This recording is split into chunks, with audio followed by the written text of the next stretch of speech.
Welcome to the 11th Annual Herbener Lecture, this year in partnership with Faith Commons and Christians Against Christian Nationalism. The Luther Center was the dream of former Bishop Mark Herbener. It is an independent, ecumenical, nonprofit organization which exists to foster and promote an understanding in our day of the historical, cultural, theological, and educational relevance of Martin Luther and the 16th century Reformation.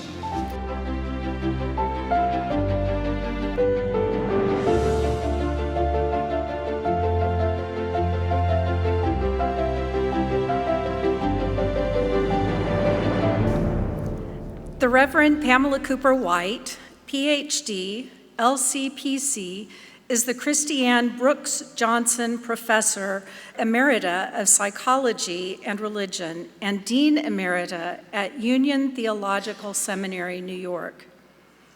She is an Episcopal priest in the Diocese of New York and a licensed and National Board certified psychotherapist.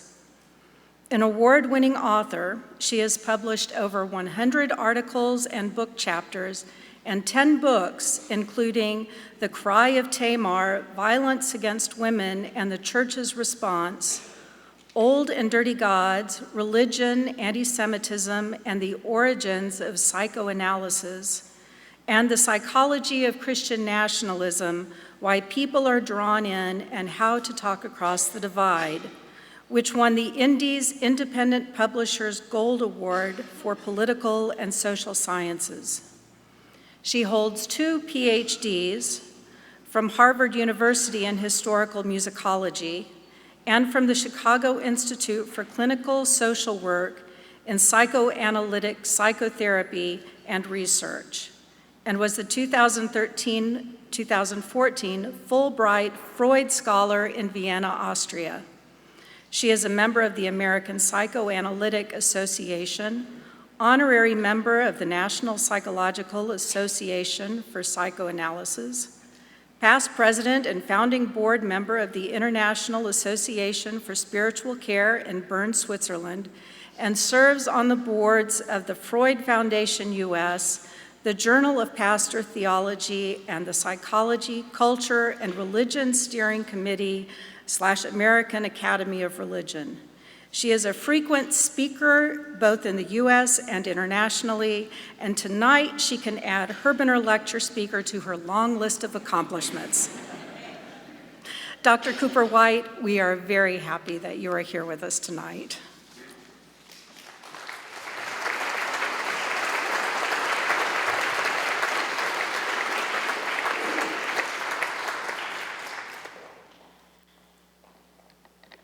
So good evening.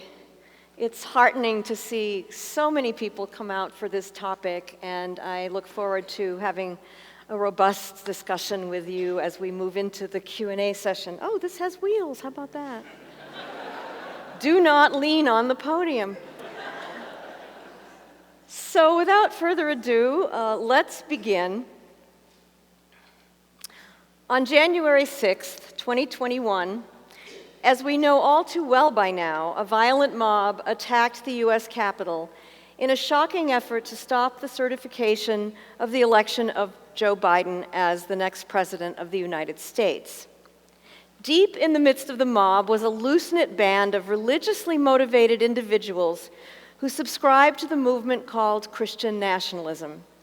On display among the crowds during the attack on the Capitol were numerous flags and signs with "Jesus Saves" in bold letters and other Christian symbols proudly displayed alongside a Confederate flag paraded through the halls of Congress.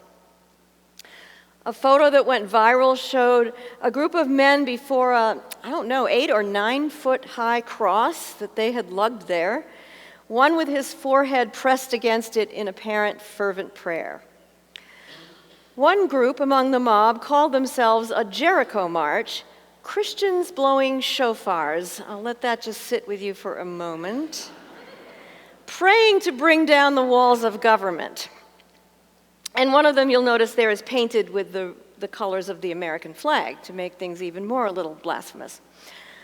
Those of us who were not caught up in the violence on January 6th, nor the underlying beliefs that fueled it, still wonder, how can people, even those we consider to be good people, get so caught up in a web of lies?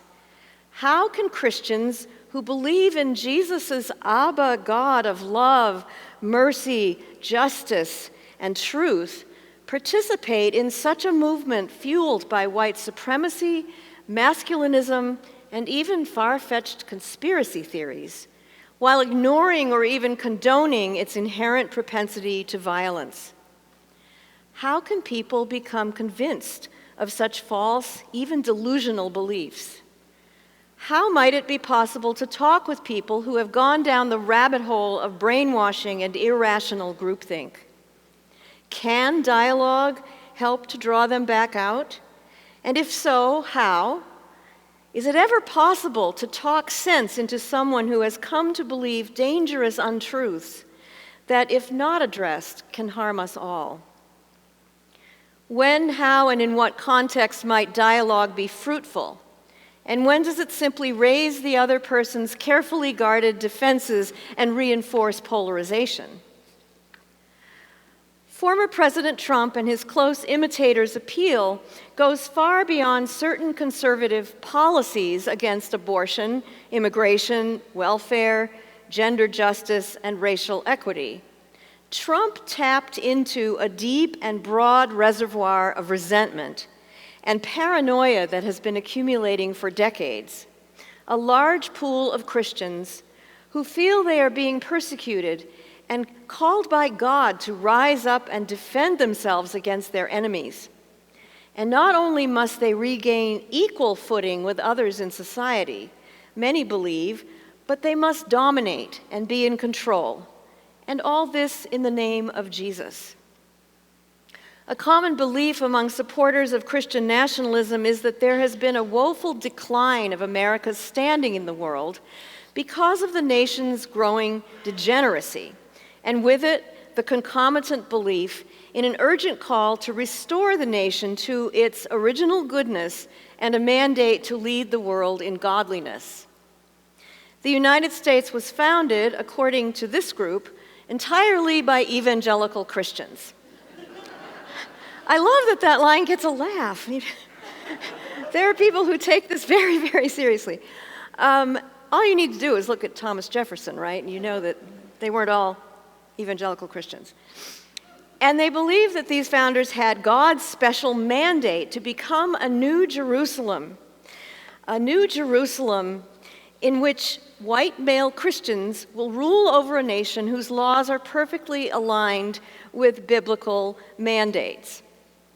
Theologically, an extreme version of Calvinism called dominionism and a radical subset called Reconstructionism trickled down into evangelical Protestantism without most churchgoers even realizing the origins of this shift toward a postmillennial apocalyptic message. A similar movement called integralism has been gaining traction in the Catholic Church to integrate the state under the ultimate spiritual authority of God, of course, as interpreted by the Church. Christian nationalist preachers, in my research, tend to leap across the Bible from the Old Testament, as they would call it, to the book of Revelation, the last book of the New Testament, making scant reference, if at all, to the teachings of Jesus about love, healing, and justice. They jump from a highly selective reading of the Hebrew Bible that they believe supports the idea of a wrathful God directly to the second coming of Jesus in the end of days. In their interpretation of apocalyptic scripture, many see an avenging Jesus coming to wage spiritual warfare against the current decadent ways of America and the world. Those who hold such views perceive a growing depravity of the current age as evidence that the end of times is near, and it is their duty to help bring it about. Christian nationalist preachers exhort the faithful in sermons and song to take this nation back, even by force if required. I believe that we are at a pivotal moment in the American experiment of democracy, and also in the very character of American Christianity.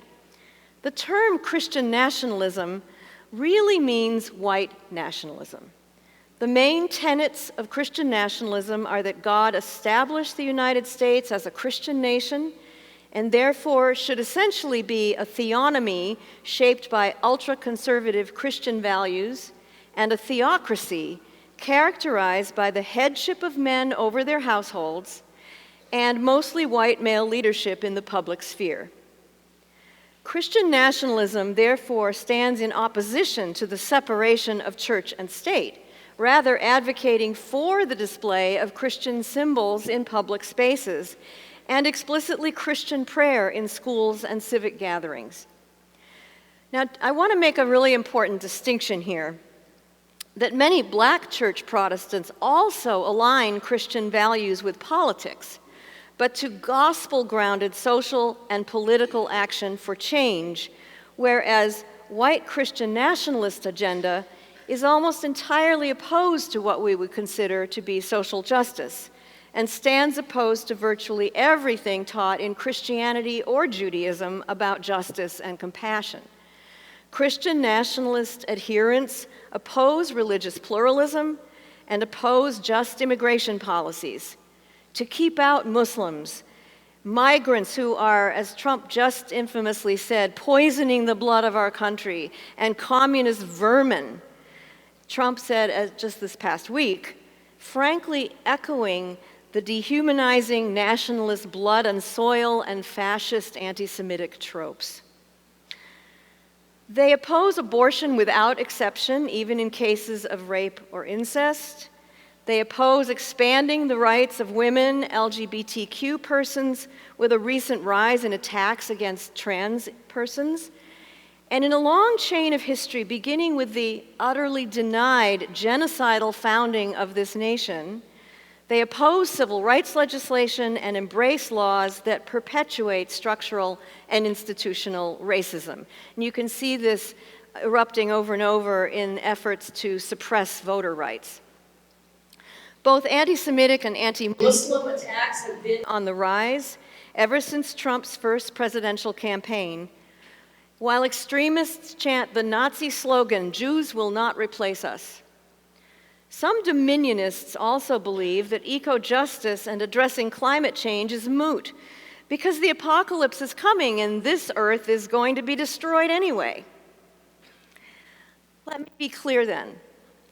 Christian nationalism is a fanatical, radical departure from the teachings of Jesus and any faithful reading of either the Hebrew Bible or the New Testament, and it is also dangerously anti-democratic. Christians, both mainline or liberal and evangelical, have begun to sound the alarm from within the church about the dangers of Christian nationalism and its corrosive effects on both the nation and on American Christianity itself. Most notably now, an organization founded by the Baptist Central Committee called Christians Against Christian Nationalism, and we'll be hearing from Amanda Tyler, its executive director, in the responses. I really recommend that you go on this website because they have a ton of resources around education, things you can do with congregations, and they've just begun a project here in North Texas, bringing together people from different faith groups to begin to strategize how to combat Christian nationalism, and you'll say more about that. Lest we conclude that Christian nationalism is a fringe movement involving only a small percentage of American Christians, some recent statistics show that as many as 2/3 of all American Christians taken together, this is according to the latest Baylor Religion Survey, agree with at least some elements of Christian nationalism.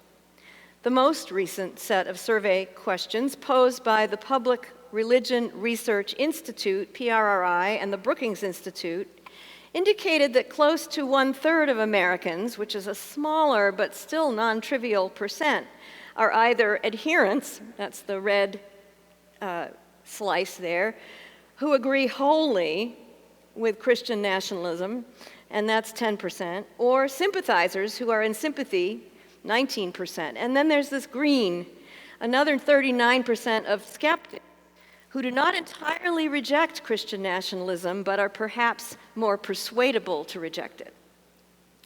Survey respondents in this most recent survey were asked to what degree they agreed with the following statements. I feel like my mic is going in and out. Is that true? Pull some slack up.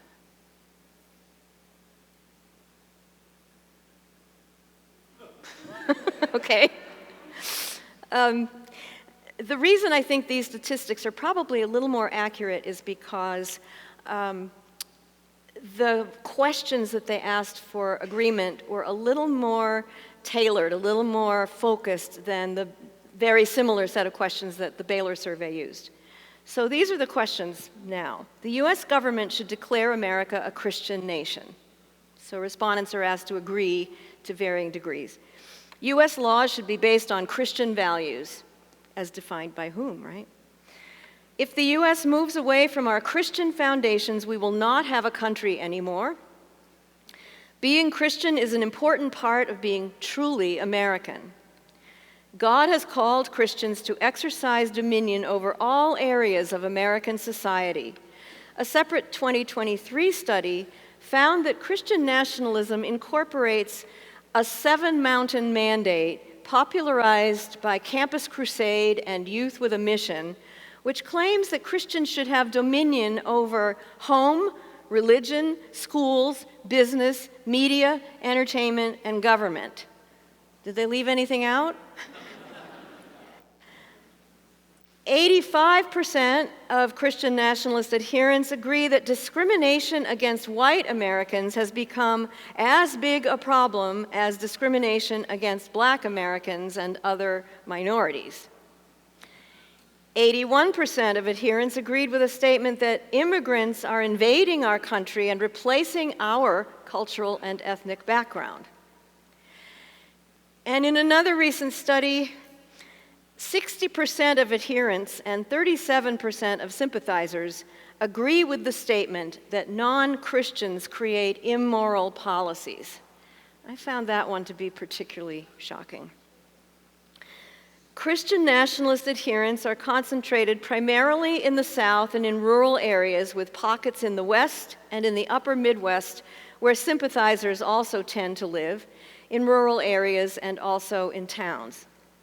Over 3/4 of all adherents and sympathizers taken together are white evangelical Protestants, and within evangelical Protestantism, 80 to 84% agree. So there's a big overlap, although it's not a total overlap, between evangelical white Christians and this movement. Catholics also make up a significant percent, about 1 in 5. Lower formal education tends to correlate with the degree of agreement with Christian nationalist beliefs, and on average, supporters of Christian nationalism are older than the general population, averaging in the mid-50s. Women represent just slightly more than half of those who agree. 94%, quote from another study, overwhelmingly believe in God without any doubts at all and hold the Bible in high esteem, which is twice the number of skeptics and 7 times more than rejectors. A vast publishing empire and online Christian family content, such as James Dobson's decades-old focus on the family, also promotes Christian nationalist ideas as part of its campaign to promote the traditional patriarchal family and to indoctrinate children into a melding of religion, right-wing patriotism, and a conservative, God-honoring definition of Christian family life. Right-wing Christian church services are awash in patriotic symbols and songs, and public political rallies are now awash in evangelical prayer and so-called Christian praise music. So if you were to look at these images and you didn't know which ones they were, it would be hard to tell what's a political rally and what's a church service. You may remember Michael Flynn, who was pardoned by Trump for lying to the FBI, just a little federal crime. And he's now leading a national reawakening tour to recruit an army of God, blending alt-right politics, Christian rhetoric, and QAnon conspiracy theory. And it's somewhere between $250 and $500 a ticket. even offering baptisms in big metal tubs.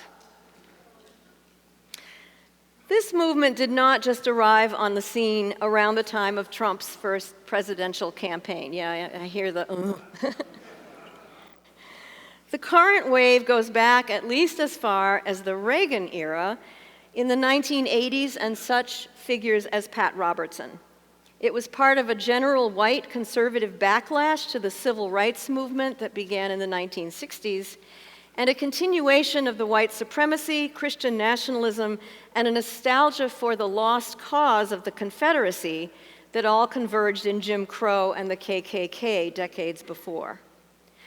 But it's also prefigured and has continued to wax and wane over time as part of a larger recurrence of white revivalist movements led by charismatic evangelicals throughout American history. Confederates were not the first to use the biblical text to justify the genocide of Native Americans, chattel slavery, and the subordination of women under the guise of protecting the weaker sex and keeping them from voting.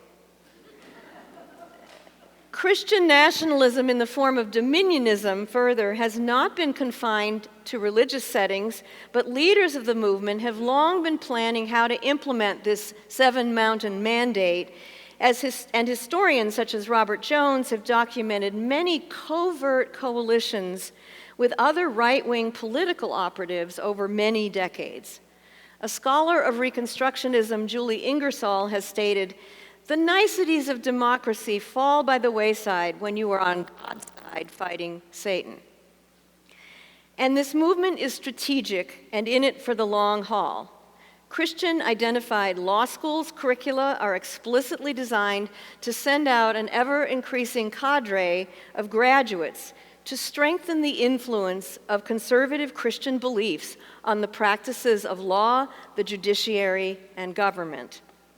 A covert Christian right legislative campaign called Project Blitz, sponsored by the Congressional Prayer Caucus and other right-wing Christian groups, has pushed its model bills through state legislatures and has an annual playbook for dominionist legislative strategy. So if you might wonder why it seems like some of the same bills are cropping up in different states all around the same time, this is why. And a legal defense fund called Alliance Defending Freedom, ADF, has increasingly been successfully targeting reproductive rights and LGBTQ rights in court cases across the US, using the First Amendment to justify the right to discriminate. A recent New York Times article further exposed how wealthy alt-right activists like the Wrights, the owners of Hobby Lobby, and Christian nationalist pastors strategically came together and gained access and influence with Justice Alito and his Supreme Court staff. So we're now seeing the fruits of this strategic infiltration at every level of government, from school boards, which is a place where a lot of hot debates are happening right now, to state legislatures, to decades-long campaign to pack the Supreme Court with anti-abortion, anti-LGBTQ, and as we have just seen, anti-affirmative action, conservative activist judges. Most recently, Republicans elected Mike Johnson as Speaker of the House, a self-avowed promoter of Christian nationalist tenets, which he hopes to push forward in Congress. Just last week, just outside his office door, he placed a Revolutionary-era flag, Appeal to Heaven, the green pine tree. It was from the American Revolution against tyranny. And this has been adopted by the Christian nationalist movement and a far-right group called the New Apostolic Reformation, to which he has ties, to mean that Americans should seek protection from the Almighty rather than the government, and the nation's government should be ruled by God's law. So how do we understand the appeal of this movement, which now has purchase not only in religious but in civic and private domestic life? In my research, I have primarily focused on the psychology of the movement, namely, why and how do people get hooked on Christian nationalism and related conspiracy theories? I utilize both sociological and psychoanalytic lenses to explore the psychology behind people's vulnerability to being captivated by false teachings, both religious and political, and their personal investment in maintaining those beliefs. First, from a more sociological perspective, I've identified at least 4 conscious motivations behind adherence to Christian nationalist ideas. The first is belonging. We all have this need for belonging. And evangelization is not always bad, welcoming people into a community, but a particularly aggressive form of evangelization here fulfills the need for belonging and a sense of life purpose heightened by this religious appeal to join in a cosmic battle of good versus evil, with tactics that are similar and at times nearly identical with cult recruiting. And I don't have time tonight to go into some of the strategies of that, but I've detailed them in my book. Secondly, a fear of loss of white social status. Resentment against a perceived, though still quite minimal statistically, loss of jobs and economic power to immigrants and people of color, and a desire to maintain or regain white supremacy and white power in face of the reality that, according to the U.S. Census Bureau, the year 2042 will mark the end of a white majority population in the United States. And that has already arrived in Texas, I believe. The Republican Party has become the disproportionate home perceived as a protective buttress for white Christians, who make up over 2/3 of the party, 68%, while the nation as a whole is still just currently 42% white and Christian. According to a recent study by Michael Podholzer, when House of Representative districts are ranked by the percentage of voters who are white evangelicals, I think I was going to stay here. When you rank the regions that are dominated by white evangelicals, the top 2 quintiles are overwhelmingly represented by Republicans, whereas the bottom 3 quintiles are increasingly more Democrat. Fear, again, a fear of loss of patriarchal authority and a masculinist hierarchy both in the home and in the public sphere of work and governmental power, which is also related to an infatuation with guns that far exceeds any need for hunting or for personal protection. And I'll say more about guns in a moment. And then finally, these kinds of fear can lead easily into paranoia. The irrational allure of conspiracy theories such as QAnon, whose beliefs are now adopted by as many as 1 in 5 Americans overall, and 1/4 of evangelical Christians, exemplifying what the American historian Richard Hofstadter called the paranoid style in American politics. If you look on this picture, there's the QAnon flag, this is at January 6th, and then God wins, heart, heart, where we go one, we go all, that is the QAnon motto. So blending religion and QAnon.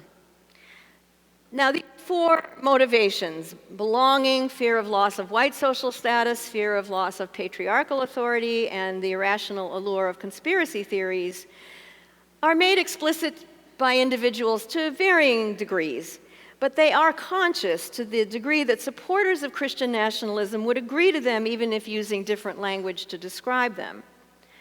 Turning toward unconscious motivations, these involve the insidious subliminal pulls from unconscious group dynamics, going back to Sigmund Freud's prescient analysis of groups in 1921, and parallels between Christian nationalism and the power of cult-like groups and their narcissistic leaders to make and amplify false claims, including the role of both mainstream and social media.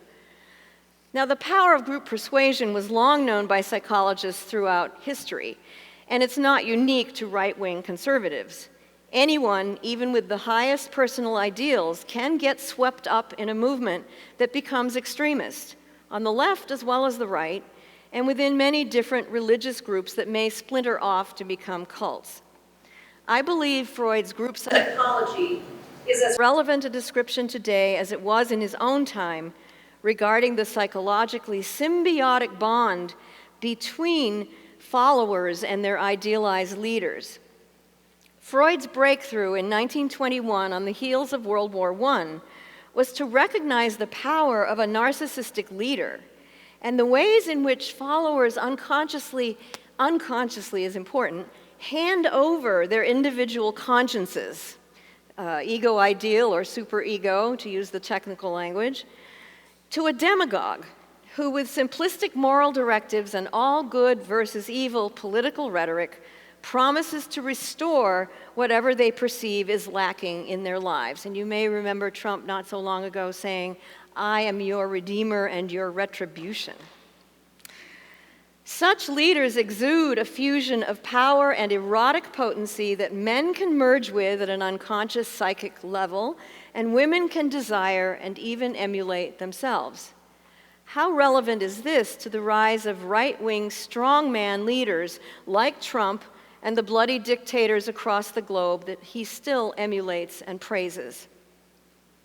This also ties in with the symbolic value of guns and a defensive hypermasculinity and the extraordinary prevalence of guns in the United States. And this is a preoccupation that is shared by a majority of white evangelical Christians, who own the most guns, according to Pew, of any religious group in the United States. Nearly 1/2 of evangelical Christians say they own guns, and who fuse the Second Amendment right to bear arms with a skewed religious fervor for personal freedom. As the Outback restaurant motto has it, no rules, just rights. Love, said Freud, puts a check on narcissism, and as such is crucial to civilization. But the narcissistic leader loves only himself and exploits the love and devotion of his followers only and always for his own benefit, as he sees it, according to his whims. A high-conformity group with a highly manipulative leader can exploit individuals who feel wounded, whether by repressed childhood traumas or by envy, economic fears, and group resentments, or by a changing societal landscape that threatens one's cherished notions of tradition and even identity. Narcissistic leaders thrive on amplifying perceived threats and providing simplistic solutions. Appeals to nostalgia for a better, earlier time, usually fictional and only benefiting one ethnic group, can be wrapped in nationalism as patriotism rather than as pure ethnocentrism, making a strong appeal to a glorious past that never was glorious for scores of women, persons of color, Native Americans. And the narcissistic leader can heighten all of this appeal by framing it all in terms of a religious cause. Such religious appeals invoke a battle of good versus evil in which fear is all too easily mobilized into hate. So, taking all of this into consideration, how can we talk across the extreme religious and political divide that has emerged from these trends in white, right-wing Christian nationalism? Is it even possible? And if so, how? And if not, what to do instead? The purpose of this part of my book, as in the subtitle, How to Talk Across the Divide, is by no means exhorting you to create a false peace forged by mainstream appeals to unity, which can gloss over the deadly realities of racism and other forms of oppression and silence movements for justice and social change. So not, as the Hebrew prophets Jeremiah and Ezekiel both warned, crying peace, peace where there is no peace. Is honest, open conversation even possible? Several psychologists who have studied this phenomenon have said no, stop. Once people have gone down the rabbit hole of disinformation and conspiracy theories, there can be no convincing them of the truth. I disagree. As a therapist, I believe in talk under the right conditions.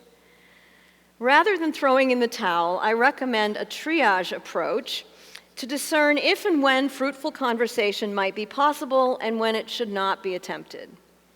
When it comes to a firmly entrenched adherent to Christian nationalist beliefs, we have to remember that we're trying to engage not only with an individual, but with their favorite news network, an ever self-reinforcing bubble of opinion fed to them on social media, through algorithms sifting their clicks and likes, and the hundreds or even thousands of members of their church, where they just praised Jesus and asked him to save the United States while listening to heart-thumping rock music and indoctrinating sermons.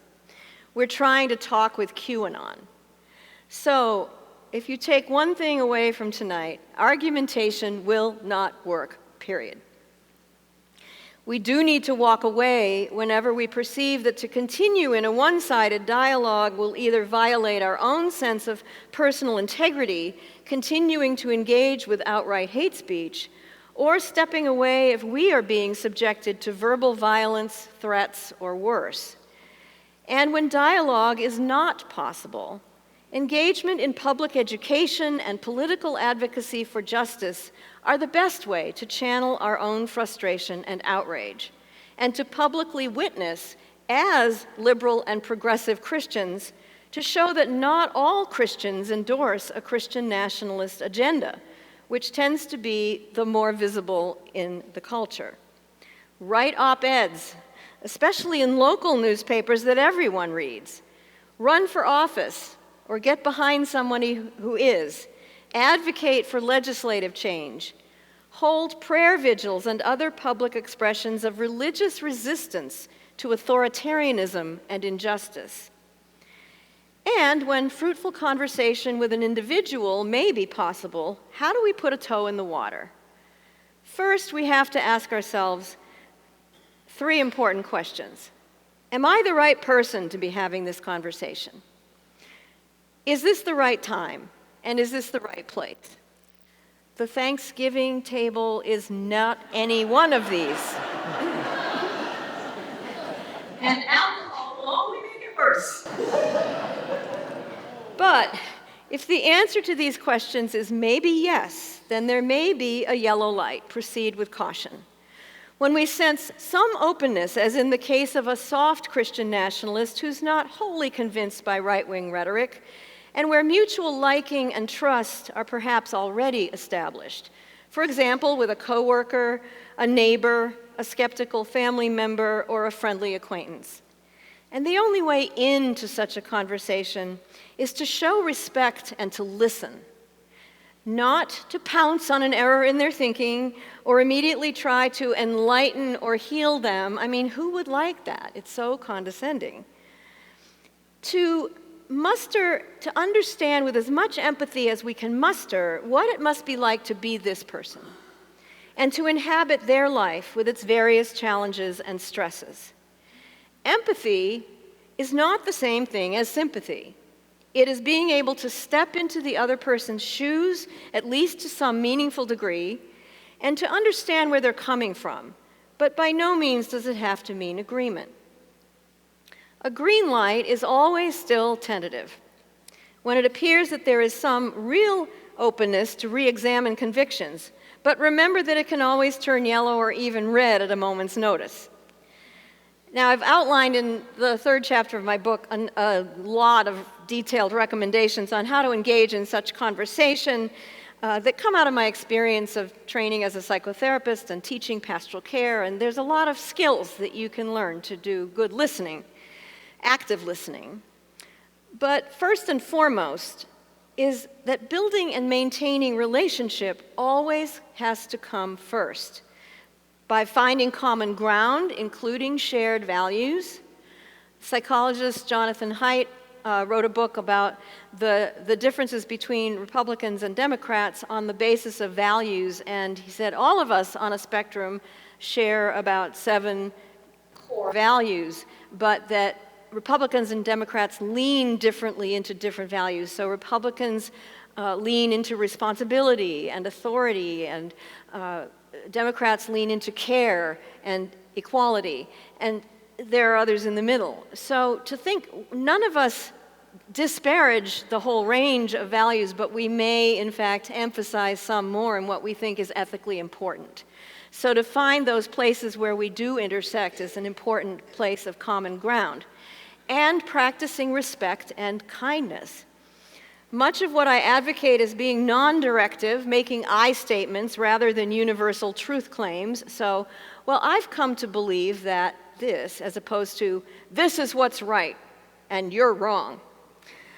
And following longtime anti-racist feminist activist Loretta Ross, who just recently received a MacArthur Genius Grant, assuming goodwill until proven otherwise, and when confronting, engaging in a process she terms calling in rather than publicly and self-righteously calling out the person who has said or done something we find offensive.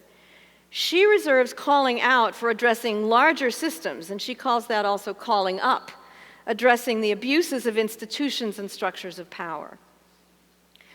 Being willing to listen and to speak about the whole truth of what is happening in America today is finally a form of combating psychological splitting, we call it, and working toward a more nuanced, complex view of political or religious movements beyond catchy sound bites. Recognizing and resisting the very human, unconscious temptation to split everything into a Manichaean cosmic battle of good and evil, which is what conspiracy theorists thrive on, requires stamina. It takes courage to consciously weigh the good and the bad of a relationship and hold them together. And I'm not talking about abuse. That you need to walk away. But within the range of what is tolerable, to weigh the good and the bad of a relationship together, regarding them with both mercy and justice, and to hang in there without expecting instant change, as in, let's make a well-reasoned argument and stir. Finally, one thing honest dialogue also requires is for us to do our own inner work of healing the split between our own desired purity and the mostly disavowed evil within ourselves, to withdraw our worst projections that we've placed on another person, dehumanizing them, before we can enter into genuine dialogue. This is tricky, because Christian nationalism, white supremacy, misogyny, and anti-LGBTQ hatred are truly reprehensible. That's not merely our fantasy or our neurotic projection. But if we can hold the badness of a conversation partner's beliefs together with a belief in the potential for basic human goodness, as we are made in the image and likeness of God, then we may not only have the chance to exercise the skill of empathic listening, we may also finally be heard. Thank you.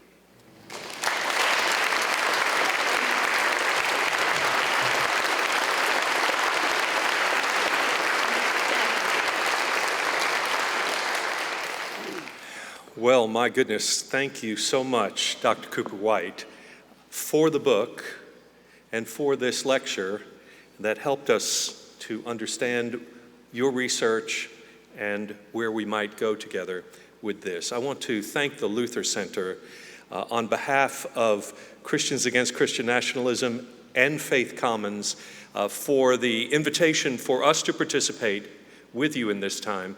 And I know I speak for everyone who has come this evening, our sense of gratitude for the annual offerings of the Luther Center and the Herbener Lecture. Thank you so very much for what you do for our community and for the commonweal. We have respondents now to the presentation, and let me introduce the two respondents. Each of them will go in turn, and then we'll have some further conversation and give you an opportunity also to ask questions. I'll pause at this moment to say that there are index cards, as Becky said earlier. You'll need to raise your hand if you have an urge to write a question on a card, and someone will find you. So at any point, feel free to raise your hand, and then when you're finished, you can wave that. Our Faith Commons intern Mara Richards-Bim is going to be circulating and finding those cards, collating them and giving them to us, and we'll be able to respond then in that way without an open mic kind of evening. So our two respondents tonight are Amanda Tyler and Nancy Kasten. Amanda first is a lawyer, and she lives here in Dallas now. Yay, she's been living in Washington, D.C. For those of us who are Baptists, we are tremendously proud of her because she has been the executive director, and still is, of the Baptist Joint Committee for Religious Liberty in Washington, D.C., our advocacy group for religious liberty for many, many years. And Amanda has taken the important step in forming this organization, Christians Against Christian Nationalism, which she leads as lead organizer of this important work. And so Amanda will go first, and then following that, Rabbi Nancy Kasten, who is my partner in Faith Commons. She is Chief Relationship Officer.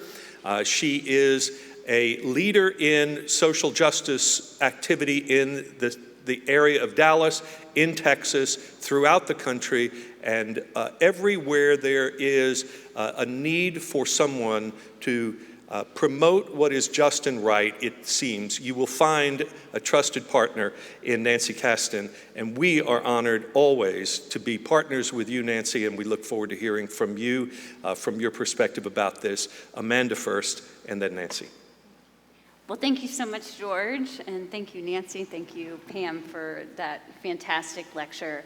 So just a very quick introduction about Baptist Joint Committee for Religious Liberty, because you might be learning about us for the first time tonight, and you might be surprised that a Baptist group took on Christians Against Christian Nationalism, because there are some other very prominent Baptists, including right here in this city, who are some of the biggest adherents to Christian nationalism.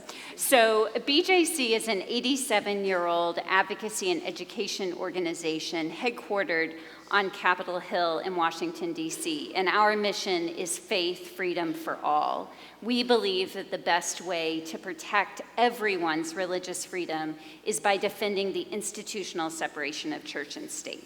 And so for much of our history, our work has happened right there in Washington, in the halls of Congress and at the U.S. Supreme Court, as we've been defending these values. But several years ago, we realized that the single biggest threat to religious freedom for all today is the proliferation of this ideology of Christian nationalism. And so it was at that point that we organized this campaign, started in 2019, called Christians Against Christian Nationalism. We believe that everyone has a role to play in helping to dismantle Christian nationalism, but we as Christians, and even more specifically white Christians, have borne the most, we have benefited the most in many ways from the proliferation of Christian nationalism in this country, and we have also done the most to perpetuate its harm. And so we bear the greatest responsibility in doing the work to try to dismantle it. One of our core reasons to be at Christians Against Christian Nationalism is to answer this question: what is Christian nationalism and how do we learn to recognize it? We are inspired by the words of James Baldwin, who said, "Not everything that is faced can be changed. Nothing can be changed if it's not faced." And so Christians Against Christian Nationalism is meant to face Christian nationalism head on. I have a few QR codes here tonight, so I encourage you, if you have your phone, to reference these QR codes. This will take you to the Christians Against Christian Nationalism website, where you will find a ton of resources around Christian nationalism, including what we believe is really important is some basic definitions, because we think it's important to define exactly what we're talking about. And so this is the rather simple definition, I think, that can really open up conversations about it. But the one that we put forward is Christian nationalism is a political ideology and a cultural framework that tries to merge identities as Americans and Christians. It suggests that to be a real American, one has to be Christian, and not just any Christian, but one that holds certain fundamentalist religious beliefs that are in line with certain conservative political positions. We also talk about white Christian nationalism and about the ways that Christian nationalism often overlaps with and provides cover for white supremacy and racial subjugation. And that's because it adopts this Christian nation mythology, this idea of God's mandate for the United States that encompasses all of American history, the history of the stealing of Native American land, the genocide of the people who lived here, slavery, racial violence, lynching. All of that is part of American history. If God's providential hand is on all of American history, then it suggests that God ordained that as well. And that is, of course, directly at odds with the gospel. But we also recognize ways in which the gospel has been used throughout that history in order to justify this evil, starting with the doctrine of discovery, through manifest destiny, through the use of the Bible to justify slavery, through the splitting of denominations over the issue of slavery. All of that, those are examples of white Christian nationalism from our past. We also look at what are examples of Christian nationalism in our culture, and we saw so many images that show how Christian nationalism worked to unite this group of disparate actors at the Capitol on January 6th to infuse their political cause with religious fervor in a way that drove violence and continues to be an urgent threat to democracy. Dr. Cooper-White talked about Reawaken America tour. I actually went to a Reawaken America tour earlier this year and talked about my experience on our Respecting Religion podcast from last season. It's the most listened to podcast episode that we've ever had, and talked about my first-hand account at how these conspiracy theories, election denialism, and Christian nationalism, as well as very thinly veiled calls for violence, are working together to what I believe organize a group of people who are ready to take up arms if the election does not go their way next year. I often tell people I am not an alarmist person, and I am incredibly alarmed at what we might face next year, including when it comes to violence. But we can't be, I think, distracted or focus only on the most extreme examples of Christian nationalism. And so at Christians Against Christian Nationalism, we want to also look at how Christian nationalism is infecting our theologies and our worship practices as Christians. If we are going to be the most effective advocates and be able to have the kinds of conversations that you're encouraging us to have when it's the right place and the right time, we need to be willing to have those conversations within our houses of worship. These are communities of trust, but these are also places where Christian nationalism can flourish. It doesn't just happen at congregations that are having Faith and Freedom Sundays and having patriotic worship services. They're happening in everyday ways, including in some places with American flags in the worship space, in singing of patriotic music during worship services, in ways that we have aligned our worship practices and theologies with the American government in ways that are really sacrificing our theological views. And so we have resources to help congregations have those kind of conversations. We are also seeing a proliferation of Christian nationalism in our public schools. And one of those examples that you talked about is Project Blitz with the Congressional Prayer Caucus Foundation and Wall Builders, who have put out all this model legislation that is being passed in state legislatures. One of their pieces of model legislation are the In God We Trust bills that require the posting of In God We Trust in public schools and public school classrooms. I just want to read just very quickly from the Project Blitz playbook about why they're passing these bills. They say that the measures in this category recognize that religion, and particularly our Judeo-Christian heritage, have played a large part in the founding and history of this country. In other words, a proliferation of this Christian nation mythology that is at odds with both American history and also with our constitutional system. But it's also a means of exclusion. It says, without an understanding of the basic religious dimension of our history and civics, our citizens are not as able to assess and act on the various public policy concerns that we face now and will face in the future.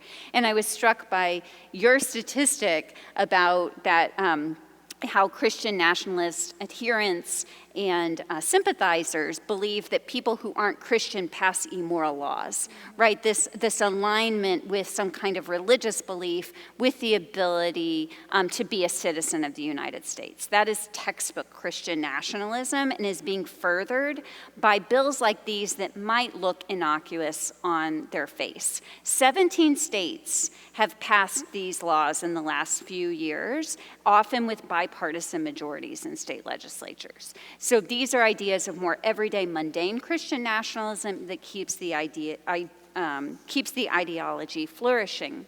Another example of one of these model pieces of legislation that passed and became law this year in the state of Texas is a new law encouraging public schools to replace their school counselors with unlicensed school chaplains. This law was encouraged by a group called the National School Chaplain Association. The parent group of that group is a group called Mission Generation. And if we had any doubt about what the aim of this legislation is, we only have to look to their Form 990, where Mission Generation describes their mission as a nonprofit organization. They said, Mission Generation works through public education to win, disciple, and send pre-K to 12th grade youth. The ministry goal is to have 100 million people in discipleship by 2025 by offering the school chaplain program in English, Spanish, and Portuguese. And so they passed their first ever school chaplain law right here in Texas in this past legislative session, and it took effect in September. I'm going to say more about that in just a moment. What can we do to push back against Christian nationalism? First, you can sign the statement, Christians Against Christian Nationalism. Many of you in this room already have done this. There's 35,000 people across the country have. We have signers in every congressional district in the country. This is the platform for organizing and a place to begin. So if you haven't yet signed the statement, I encourage you to do so. There are very well people, I know there are people in this audience who aren't Christian. So there are other ways to be involved, but this is supposed to be a group of signers that do identify as Christian, and it's a strong way to say Christian nationalism is not Christianity, and because of my Christian values, I am called to take a public stand against it. At the website, you can also access a number of resources, again, to use in small group study or for personal study and reflection to understand better what Christian nationalism is and how we can best respond to it. We have a podcast series and discussion guides, webinars with discussion guides, a host of resources, and thank you for talking about that in your talks around the country. But for this audience, I am most excited to share with you tonight the next phase of the Christians Against Christian Nationalism project, and that is to really work on local organizing. We believe that the way that we are going to affect long change is to go deep and to go local and to engage in the very kinds of conversations that you are encouraging us to have tonight. And so when we looked at that map that you showed, where it showed prevalence of Christian nationalism, and we overlaid that map with where we had the most signers to our Christians Against Christian Nationalism project, we circled North Texas. There's a lot of Christian nationalism in this community, as many people know here tonight, and we also have a lot of people who have already stepped up and said that they want to take a more active role here. So our campaign has hired a local organizer who is starting here in this community in just a couple of weeks, and we'll be working with people on the ground to really both better understand how Christian nationalism is harming our community in order to fashion the kind of resources and the kind of responses and interventions that we need to have in order to make change. And so my ask for you tonight, in addition to signing the statement, is if you are interested in being involved in this campaign, to please email us. And I have the email here. It's also in your program, texas@bjconline.org. And we will be in touch with you very soon as our organizer gets underway about how you can be more personally involved in the work that we're doing. Even before you do that, though, you can also be involved in the resistance to this Texas chaplain law that I talked about earlier. The way that the law is written, it doesn't force chaplains into public schools. We haven't gotten to that point yet. Instead, it asks every school board in Texas to take a vote within the next 6 months or before March about whether or not they will institute a school chaplain program. And we at BJC, working with a number of other partners, including with Faith Commons, but also with Texas Impact and the Interfaith Alliance, worked with Texas licensed chaplains.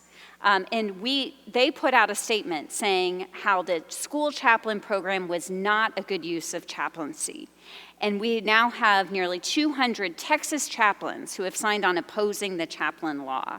And that letter was published and reported on by 40 different news outlets in the state of Texas right when this law was taking effect. So most Texans, when they first learned about this law, they learned that chaplains don't want it. And that advocacy has been incredibly effective because of the more than 24 school boards who have already voted on this. The vast majority have said, no, we don't want a school chaplain program. And so I think this is really important for us to understand that just because a law passes the legislature doesn't mean it takes effect. And so this QR code will take you to a way to be involved. If you are a chaplain, you can sign the chaplain letter. If you're not a chaplain and you're just someone who's really concerned about the chaplain program, you can also sign a petition. And there are other ways that you can be involved if your school district hasn't voted yet, to be in touch with your school board, telling them why you oppose the school chaplain law. And finally, I just want to say, I think my big takeaway tonight, if you leave with one thing other than the action items I've asked you to do, is that our call is really to tell the difference in the public square between what faith-based advocacy looks like and what Christian nationalism looks like. The slide on the right is January 6, 2021, where we saw how Christian nationalism showed up in the public square as an urgent threat to democracy. The slide on the left is January 6, 2023, when a group of Christians and other faith leaders showed up for a sunrise vigil across from the Capitol to bear witness to what happened on January 6th, but also to witness to how Christian nationalism played a role. And so our call, and one of, I think, the most effective ways to combat Christian nationalism, is for people of faith from all different faith backgrounds to take their rightful place in the public square and to push back against Christian nationalism. And I hope that you'll join us on this journey ahead. Thank you.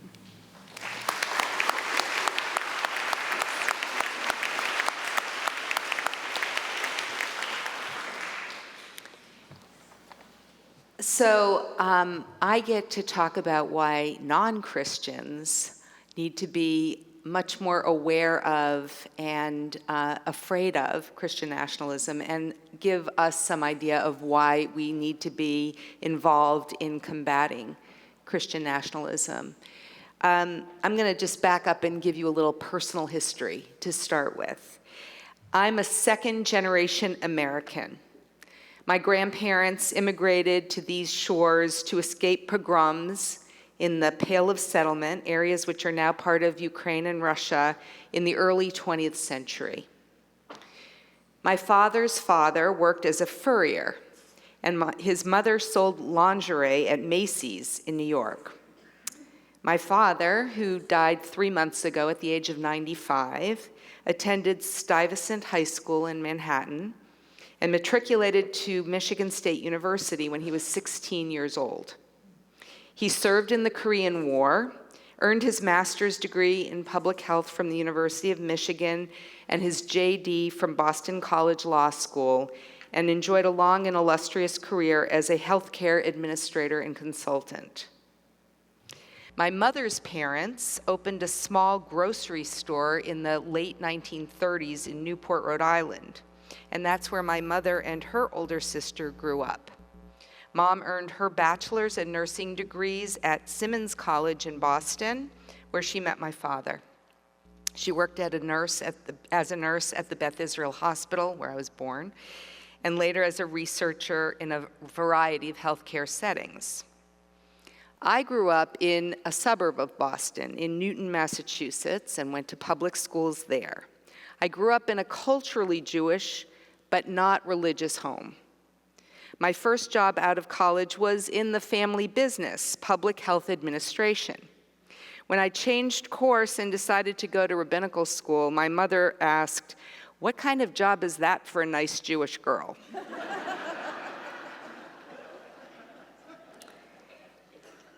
My parents had seen to it that I had strong wings to be able to live a full and independent life. But rabbinic studies offered me a way to understand my roots, historical, cultural, and spiritual. Becoming a rabbi was much more than a job, it was a calling. I never ever felt that being Jewish was in tension with being an American. I remember an exercise in religious school when I was probably around the age of 14. We were asked, "Do you think of yourself as a Jewish American or an American Jew?" That question was not a loyalty test.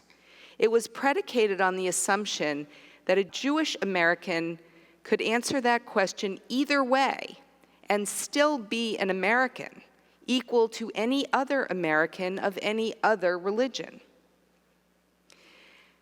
The rise of Christian nationalism threatens everything that has made my life possible, and especially the public school education I received and the advanced education that my parents and I also received.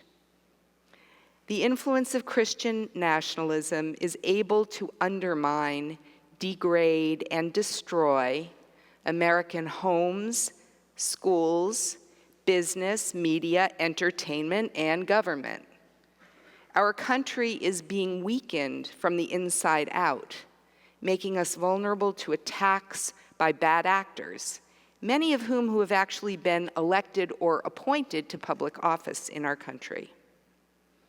Christian nationalism is not the same as anti-Semitism or Islamophobia or xenophobia or racism. None of our efforts to combat any of these subsets of Christian nationalism none of our efforts to combat any of these things as discrete threats will succeed if we don't identify and combat Christian nationalism wherever and whenever we see it, even and especially when it disguises itself as something that seems benign or even beneficial to our personal religious communities. And I'm going to take a different example from the religious chaplain example that's going on right now in Texas and talk about school vouchers. 77, okay, this is timely, right? I'm going to give you something to do tonight. Yeah, you got to do it tonight. 77% of Texans are Christian. Less than 1% are Jewish, less than 1% are Muslim, and even smaller percentages are of other religious backgrounds. It's estimated that 70% of private schools in Texas are religiously affiliated. So what do you think will be the outcome if we divert our tax dollars away from non-sectarian public schools and invest in private education, including homeschooling.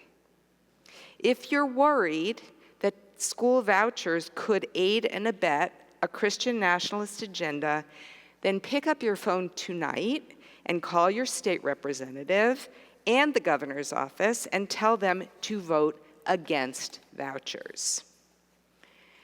This is just one example of what non-Christians, in addition to Christians, of course, need to do to combat Christian nationalism. Like it or not, this battle is going to take a great deal of time and effort by everyone who wants to strengthen our country from the inside out. For those like me who have benefited from rights and privileges granted by a non-sectarian America, we know what we have to lose if we don't engage in this work. And I appreciate all of our work together to do that.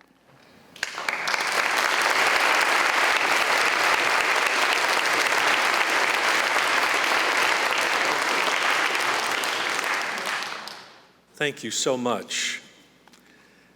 So we have some questions from the group, but first let me ask all of you to take a shot at this.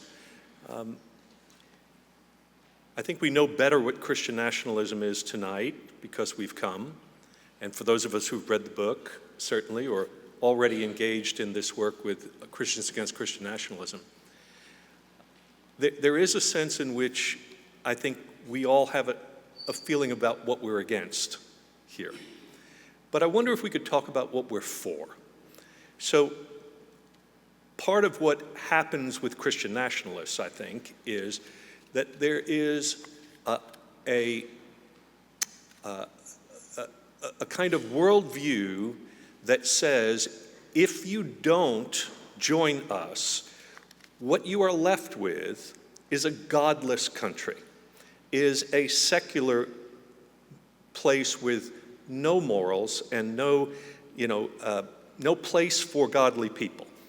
So I think one of my questions here is, as we're fighting to put the fire out, right, how can we think about pointing out the beauty of what America can be instead at the very same time? Or is it possible? Are we just in this moment where we just have to put the fire out? We just have to tend to that. But I think people are also drawn to a vision of what America can be. And I wonder if you could sort of also articulate what's at stake, not only in preventing this, but in what could be and what we are advocating for. Anyone? Well, one distinction that I always like to make is that nationalism and patriotism are not the same thing. Mm-hmm. And it's perfectly valid to love the place that you live in, that you grew up in, and the Enlightenment ideals that politicians always refer to, but the Enlightenment ideals undergirding the founding of the nation are beautiful ideals. Mm-hmm. And so there's no reason to say even that you're not patriotic, but that's not the same thing as nationalism, which is actually across the globe, wherever it is found. It is always a right-wing ethnocentric movement to say this nation is defined by being this kind of people with these beliefs and this ethnicity.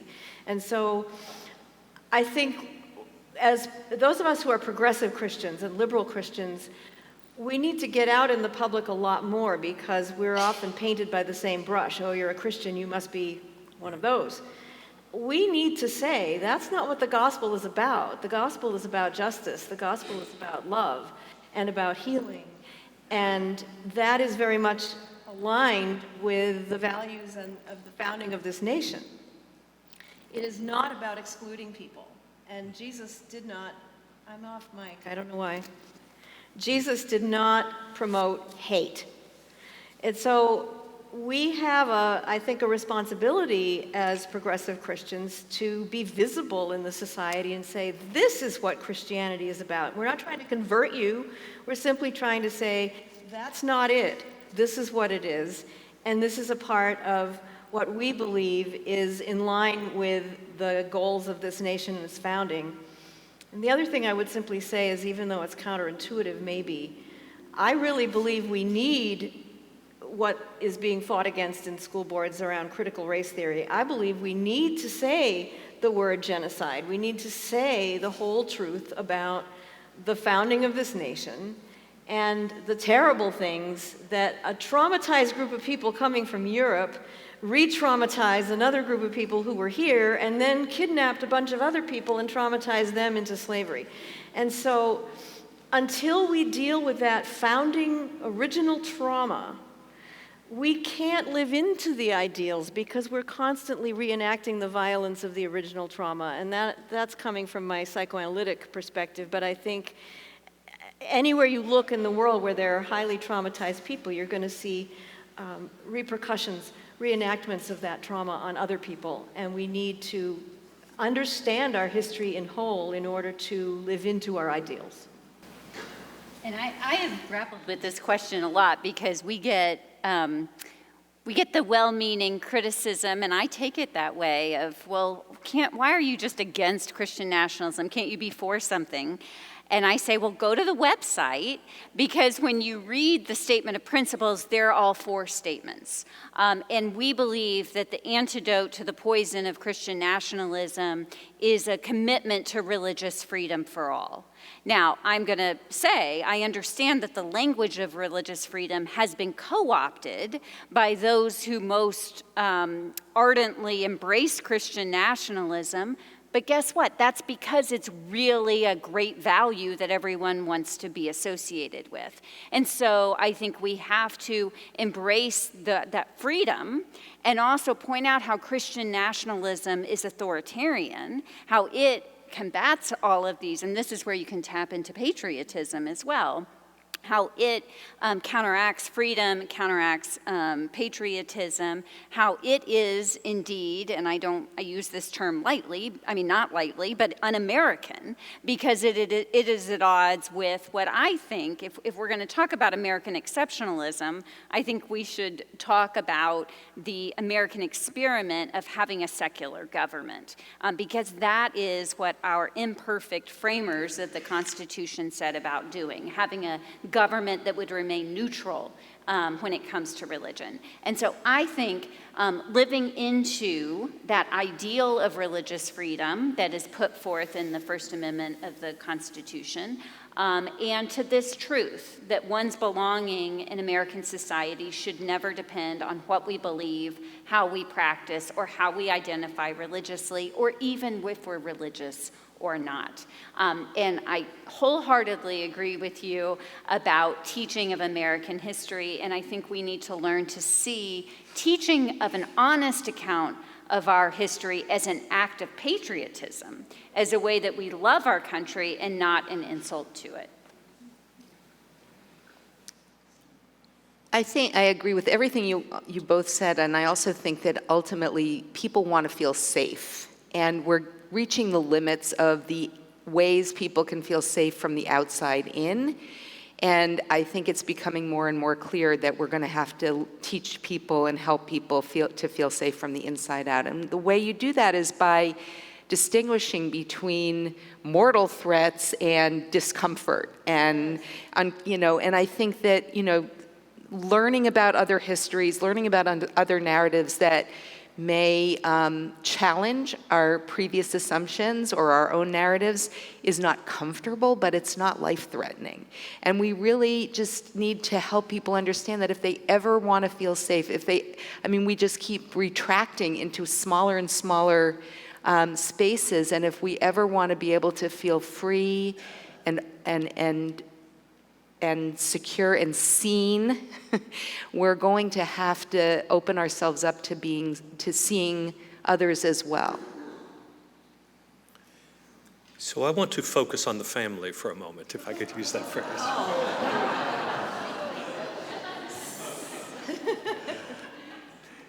So Nancy, you talked about how in your family gave you wings, and that in rabbinical school you got roots. But there's also a portion, Pam, in your book where you talk about the familial development of a child, and that there has to come a point of good enough, right? This sense that we're strong enough to be able to internally venture out and feel safe enough that we can encounter the other and diversity and those sorts of things without constantly feeling threatened. There is a sense, I think, that Christian nationalism is rooted in this sense of fear, a fear of loss, this lack of a sense of adventure for what is different and new and diverse and all of that. So how can we do better work in not just countering things politically, but in doing things in our families and in our churches so that we can create this spirit of adventure that people can actually enter into a society where diversity is welcomed, not feared, where voices of different religious traditions become interesting to us, and they actually help enrich us instead of our fearing that maybe our religious truth is wrong and that it's threatened by this. What kinds of steps can we take in our families and in our churches to create this kind of good enoughness that allows us to have the strength to build a society that is more democratic and robust in its religious pluralism? Well, one thing that I want to share a personal story too, because I think it's an example of the kind of thing you're talking about, is that when I was 3 and we were driving home from Sunday school, and my mother was also assisting in the Sunday school, and I asked her very naively and innocently, why is Vicky so dark? Vicky was African American. She was a friend of mine, and 3-year-old. And my mother said, well, and you know, let me say, I grew up in a white family that was not always perfect on these things, so I'm not saying, oh, you know, halo over them, but my mother just, without hesitating, said, well, don't you think God would have been bored making people look all the same? And I love that she said that when I was 3, you know, and I also was fortunate enough to grow up in a community that was quite, on some levels, religiously diverse. About a third of the town was Jewish, and most of my closest friends were Jewish. And so I can't remember a time when I wasn't exposed to difference and to enrichment of that experience. And so, you know, Christian nationalism, if you look at Dobson, if you look at Focus on the Family, it's trying to indoctrinate children into a very homogeneous group of people who all think and believe the same way in a God who believes it's okay for them to use the rod, which is not, it's a mistake of interpretation of the Bible anyway, and that patriotism and Christianity and loving Jesus and all of those things just go together. And it's absolutely the opposite of trying to engage children from an early age with diversity and with just encountering difference and welcoming that. So that takes maturity and a capacity for complexity on the part of the parents. And so how do we cultivate and make programs that for adult education in our communities that also then can filter into what we do with our children?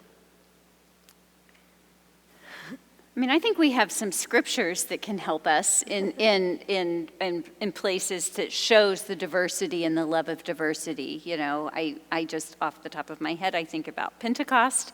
I think about places that Jesus was ministering to all kinds of people of difference.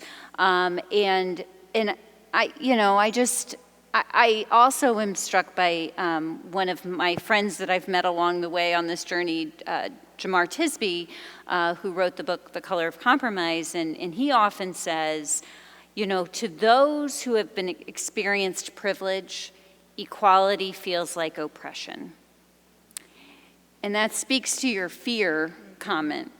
But I think part of the calling is to lean into like understanding, empathizing with that feeling, but also knowing that equality is the goal. That is shown in so many different ways in our scriptures and our traditions, and to really call people in to this vision of what equality can mean for all people, and past the discomfort of people feeling that loss of privilege. It's, as an educator, what you said about discomfort is I think we need to cultivate the capacity for students to experience discomfort by being stretched. And, when you stretch a muscle, it doesn't feel great, but it does feel kind of healthy and good. And that's not life-threatening. In fact, it's life-enhancing. So thank you for that. Well, I was going to say, George, it's not really up to us. I mean, as Pam talked about earlier, our world is more and more diverse. Our country is more and more diverse. I know in my own family, my 2 older children both have significant others who are not my religion or even my race. Mm-hmm. And so this is the reality of the world, and I think many of us are experiencing that. So I think in our communities, our faith communities, what we can do is help people to cope with that change, and also help people be curious about the other, as well as giving them tools to teach about what we love about our own faith traditions in ways that are, again, welcoming in and inviting, as opposed to, litmus test, or in order to be us, you have to do X, Y, and Z. So, but I think, this is evolution. This is where we're going. So, I think we need to just help people have the tools to deal with it in a healthy way that preserves the best of our faith traditions. Well, and that kind of evolution can feel, I think, for some people to be deeply, deeply threatening. But how do we shift the paradigm around that? Because I used the word purity in my talk tonight, and if there's anything else you learn from psychoanalysis, it's that there's really no such thing as purity, that utopias actually very quickly turn into dystopias that are authoritarianism in order to preserve the purity, and they become cults. Mm-hmm. And this notion that somehow we could become a pure Christian nation according to certain people's ideas of what Christianity is, in any case, it's impossible.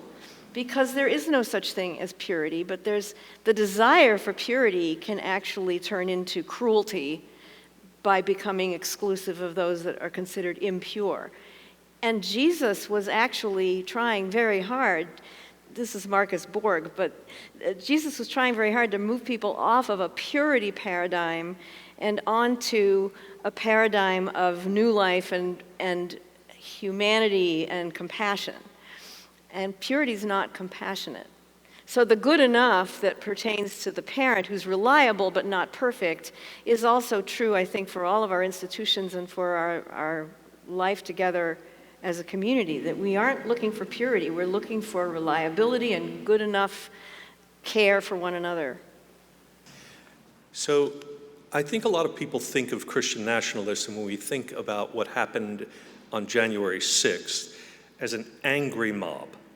A bunch of fearful people who were angry, and they stormed the Capitol. I had a really curious response from a woman who was sort of adjacent to our church, and after January 6th, and having preached and talked about my alarm about that, she said, "You got us all wrong. I was there. It was the most joyful group of people. You have no idea how joyful. They considered themselves happy warriors." And there was this kind of group dynamic of belonging and joy. And I think often there's a sense that we misread what's going on with some of these folks in that respect. And folks like us are viewed as always being negative about what's going on, and we have we're concerned about things not being as they should be, and so I know you, each one of you, to be happy warriors yourselves for justice. I think that my question really is, hate can't cast out hate, as Martin Luther King said. Only love can do that.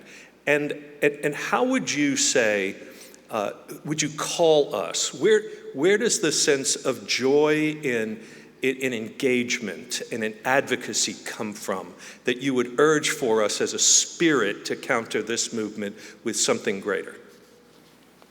Well, I would say join our local organizing project for Christians Against Christian Nationalism. I mean, we're going to have a lot of fun. There you go.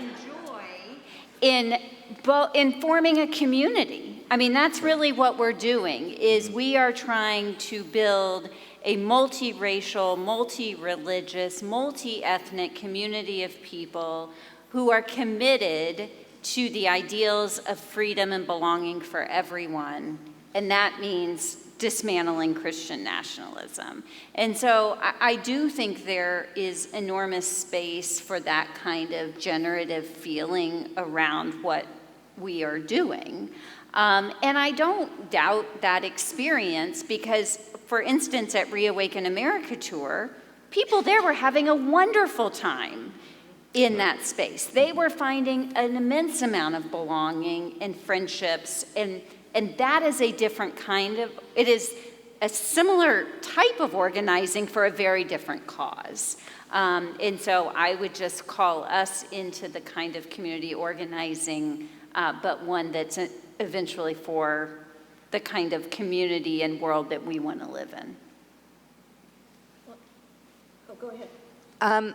I mean, I think that part of the reason we feel, that we exude and sometimes feel less joy now in our work is because we've isolated ourselves, and we're doing this work in smaller and smaller silos of people. And I think that the way to regain the sense of joy is, once again, to question why we've isolated ourselves and maybe think about ways that we can get more curious about some of the other groups that maybe we have become distanced from, and see how we can, I keep saying right now, my work is salvaging the relationships that are salvageable and strengthening the relationships that, that I have. And I think if we all do that, that we definitely will find a lot more joy in what we do. You have just heard an advertisement for Faith Commons. Well, if Christians Against Christian Nationalism, and Christians Against Christian Faith Nationalism, as a matter of fact, yes. All right. I was going to say, there's an inherent enthusiasm, I'll call it, that goes with being in any large group that are all essentially gathered together to fight for the same thing. And I don't doubt that this person experienced that and described it as joy. She probably was not one of the people who was smashing into, I mean, there were people on the periphery who may have experienced it as a happier event. But one of the things that Freud said about group psychology is that it's not always nefarious, that if you have a leader who cares about the people genuinely and is altruistic, not somebody who is a narcissistic leader pointing to themselves, then you can have a group that coalesces around something important, and it's healthy. So he wasn't saying every group that forms is inherently unhealthy. But I don't know how many of you have ever been to a march or a demonstration, but it is a protest. I mean, she's not correct in the sense that it was all a love fest. They were protesting against something. But there is joy in fighting the good fight. And if you believe it's the good fight, then there's joy in that. And part of that is being reinforced by being with a whole group of people together who do it. And you can get swept up in some emotion that's a lot more fervent than what you might feel on your own as an individual in those situations. And there's a whole group of people here. And one of the questions that I got was, that if you look out on this group, it is a generally mature audience.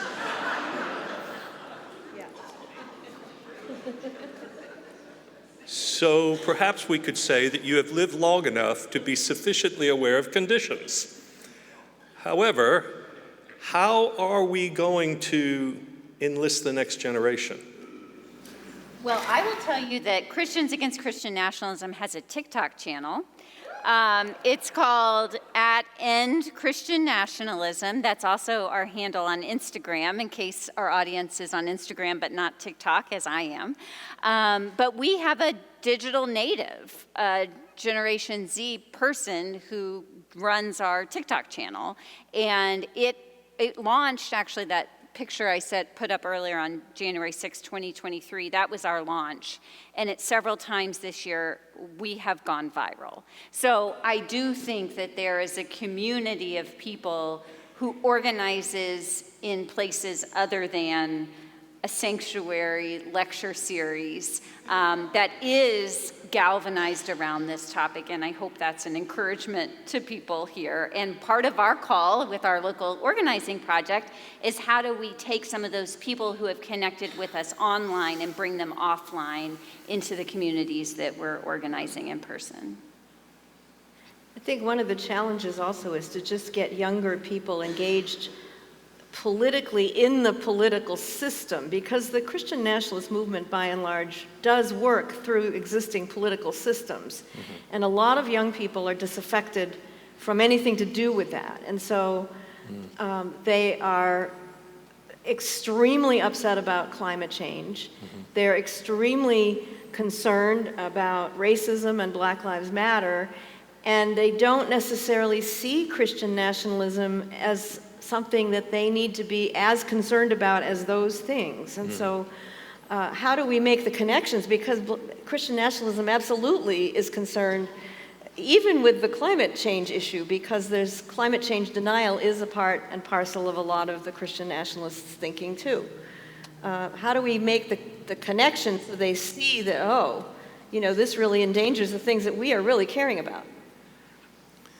So you referenced the new Speaker of the House and his comments about how if you want to know where he stands on any issue, just open the Bible, and that's you can find that there.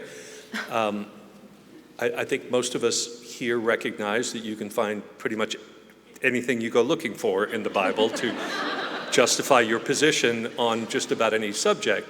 And so it does come down to interpretation. And so that does raise the question, though, about when we engage in the public square, what is the right way to use God language? Because it's really possible for people to perceive that what we're doing here is really saying there are these right-wing people out there who use God language, and we don't like them. But there's a right way to use God language, and it's to be left-wing. And if you're on the right side of things, so to speak, then you'll use your religious language to promote democratic causes as opposed to Republican causes or something like that. But that's really not what we're talking about here when we're talking about Christian nationalism. And yet I think people are confused about then how should I use God language when I'm talking about things in public life?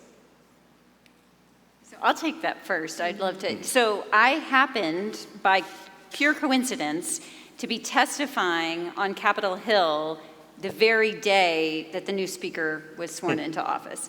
And I was testifying before a House subcommittee about global religious persecution, but I used the opportunity to talk about Christian nationalism.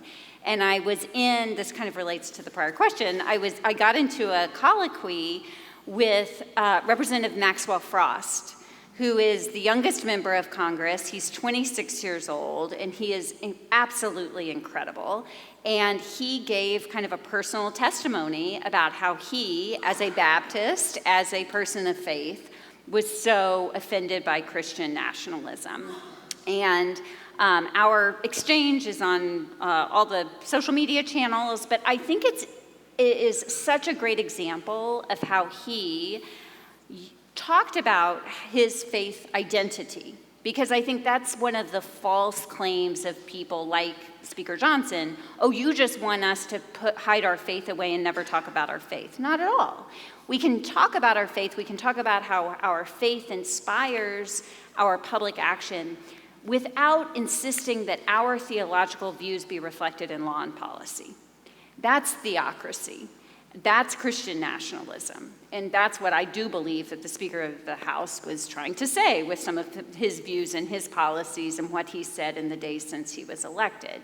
And so, but I do think that you're right to point out that that can be a very hard line sometimes to tell the difference, and that's part of what we're also trying to do, is to help educate both legislators and advocates on how to bring our faith-based selves into the public square without insisting that our beliefs be reflected in law and policy. I think a great example of that actually is Jamie Raskin, who, representing a statistical minority religion in the United States, he's Jewish, and he, in his memoir and in some of the speeches that he's made, he refers to the fact that he was deeply formed by his Jewish upbringing, and his values were formed that way. And he never once tries to push his religious views on, like, so now everybody should be part of my religion. He uses it more to explain that his values are very grounded and very rooted in a tradition. And I think that's a very valid thing to do. And to me, it gives him more credibility even. Good.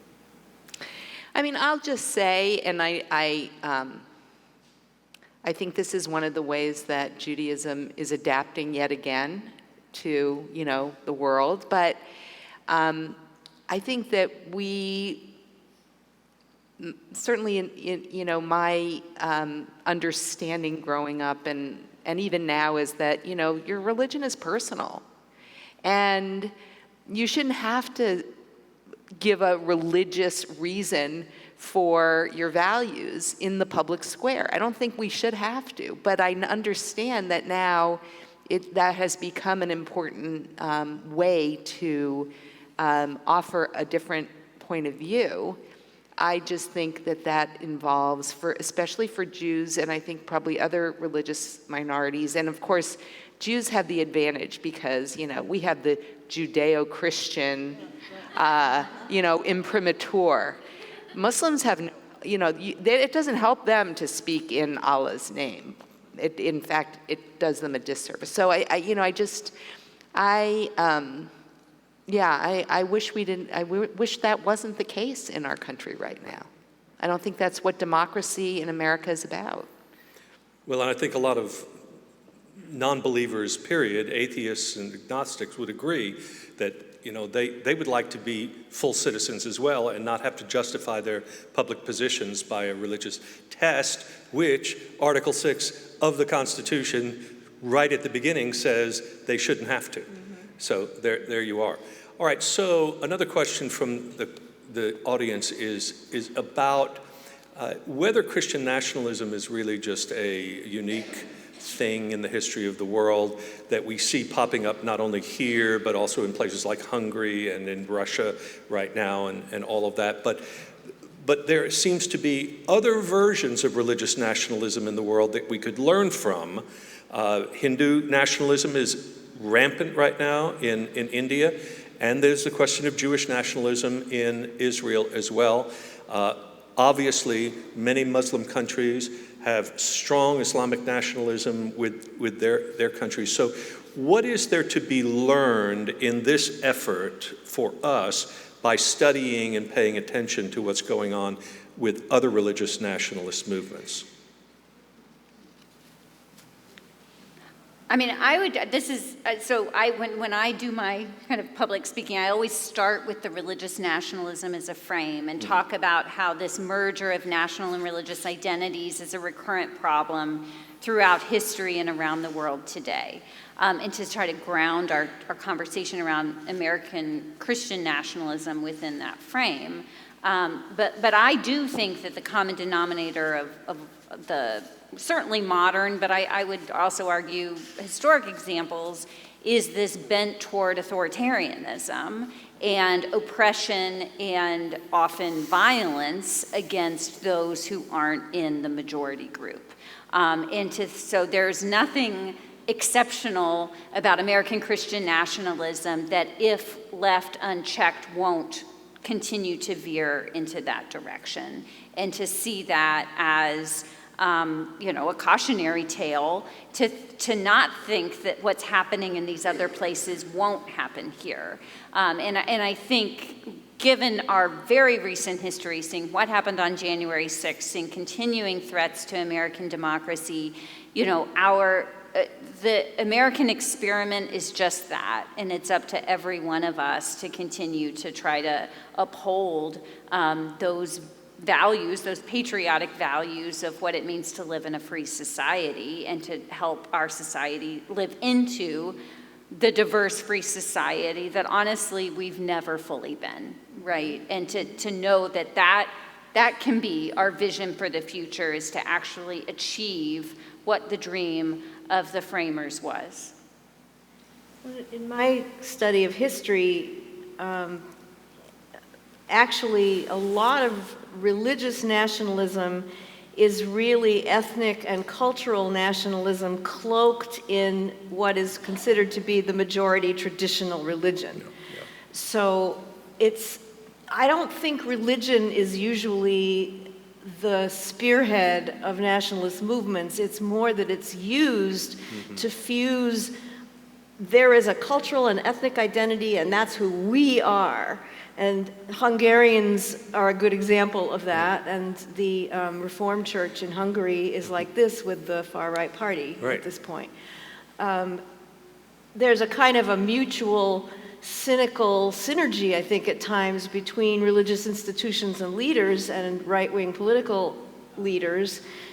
And I do make a distinction between leaders of these movements and leaders within Christian nationalist-leaning churches and followers, because I think there are a lot of people who get sucked in by the enthusiasm who don't have the same agenda as the leaders do, which is really to maintain and increase their power.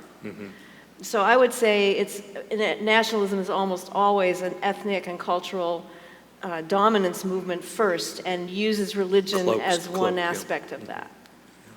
I think that we're coming to a point now, especially with the number of migrants and, for all kinds of reasons, displaced persons, internally, externally, that our religion, depending on how we interpret our religion is coming at odds with nationalism. Right.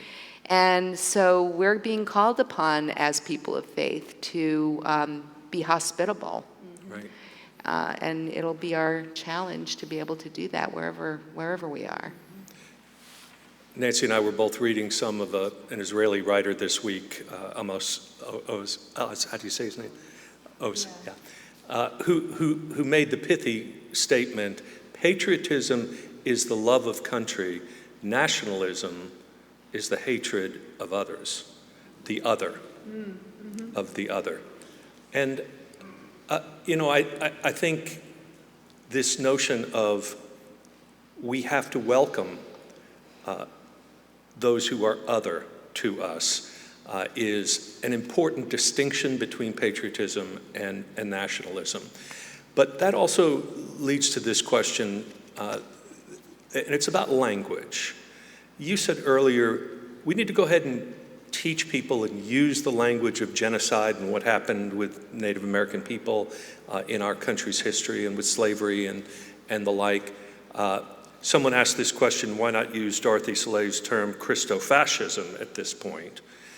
And I think language is an important issue when we go about trying to figure out how to, I suppose, convert people in a way. Sometimes language can be weaponized to make someone feel bad for their position, and sometimes you have to say it boldly enough to get their attention and help people realize what's at stake. So what's the right use of language, I suppose, in this way? How do you feel about we have social media and we have cable TV stations, and you can go on and you can hear the strident language that is being used about the other in our own country who have different points of view, and yet somehow you might need to send up an alarm, but does that convert? So how do we go about thinking about language in this process? Well, to me, it goes back to the question, right person, right time, right place. Okay. It's always contextual. I'm not advocating that we teach third graders about genocide. Yeah. I am advocating that we might let third graders know that when people came to colonize this country or to settle this country, they also pushed some other people out, and that wasn't fair. So you have to think developmentally in terms of what's the kind of language that people can actually take in, and language in some contexts that could be sort of awakening, in other contexts could be really just raising the hackles of people and raising defenses. So you've got to read the room and your audience, I think. I don't mind using the word genocide in this kind of a talk, but I might temper my language in some other contexts, just to see it's a developmental process. Right? Yeah, I think that Christofascism in some situations is absolutely the right and even better term, but I don't use it universally because I think it lets most of us off the hook. And I think that the sociological studies of Christian nationalism show that most of us, just like racism, just to live in our culture, we've absorbed the ideology, and it really is up to us to try to do that inner work and dismantle it from ourselves first. And I think that using the most extreme version of the word lets most of us off the hook, and that's not what we're trying to do. But yeah, right time, right place. Certain examples of what we're seeing, that's probably a better term for it. I mean, I think it's important to be very specific about what we mean when we use any kind of language, and also to ask other people what they mean when they use language. And, that's the best, that I can do. All language has become sort of toxic or healing, depending on how it's used. So curiosity is a good place to start, I think.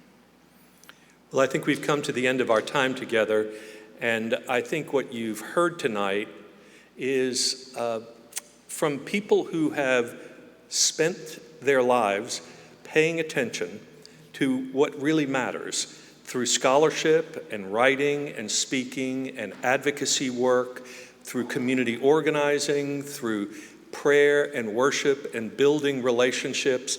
This is what it's going to take. And we have examples here, and I would invite you to continue to read, to go to the websites, to call your legislators, and begin to get active and involved in these various organizations and in different ways. Our thanks to the Luther Center and to this church for hosting. Thank you, King of Glory. And I think you would all like to thank our presenters tonight.